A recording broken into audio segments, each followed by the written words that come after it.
La fièvre électorale, c'est une réalité tangible dans toute société démocratique. La fièvre de la campagne, déjà perceptible dans les sociétés antiques, en Grèce bien sûr, mais aussi à Rome. C'est le thème de la correspondance de Violaine Van Heuyck.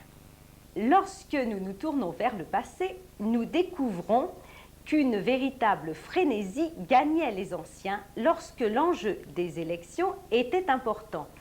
Même après le tremblement de terre qui ravagea Pompéi en 62, une égale frénésie gagna les Pompéiens et les Pompéiennes qui s'intéressèrent tous aux élections. Nous étions au printemps et nous entrions dans une véritable campagne électorale. Mais comment les Romains pouvaient-ils devenir candidats à une élection? Il leur fallait tout d'abord donner leur nom aux magistrats chargés de présider le scrutin. Ces noms étaient ensuite publiés. Alors commençait véritablement la campagne. À Pompéi, les murs de la rue de l'Abondance se couvraient de grandes inscriptions. Sur les façades des maisons ou des boutiques étaient écrits des conseils aux candidats, et ceux-ci étaient souvent extrêmement nombreux. Pas question d'utiliser les murs des édifices publics pour une campagne électorale. Aussi certains propriétaires acceptaient-ils de céder un pan de leur maison pour soutenir tel ou tel candidat. Que lisait-on sur ces inscriptions? Le nom du candidat, le poste qu'il briguait et la mention « Votez pour ».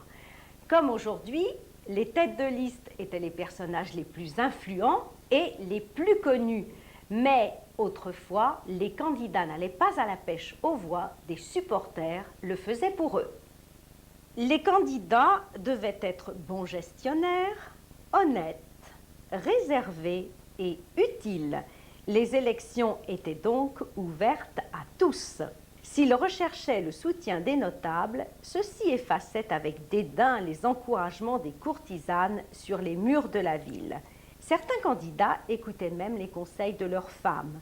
Ce fut ainsi le cas de Néron, futur empereur, qui acquit une grande popularité à Pompéi, où habitait la famille de son épouse, Popée. Bien qu'elles ne fussent ni éligibles ni électrices, les femmes soutenaient leurs candidats. Les plus actives étaient les tenancières de tavernes.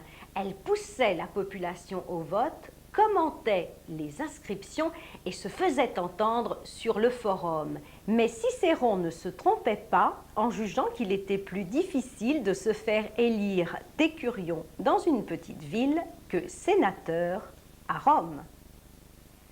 C'est tout pour aujourd'hui. Vos critiques, vos observations, vos suggestions sont toujours les bienvenues à l'adresse suivante: www.histoire.fr.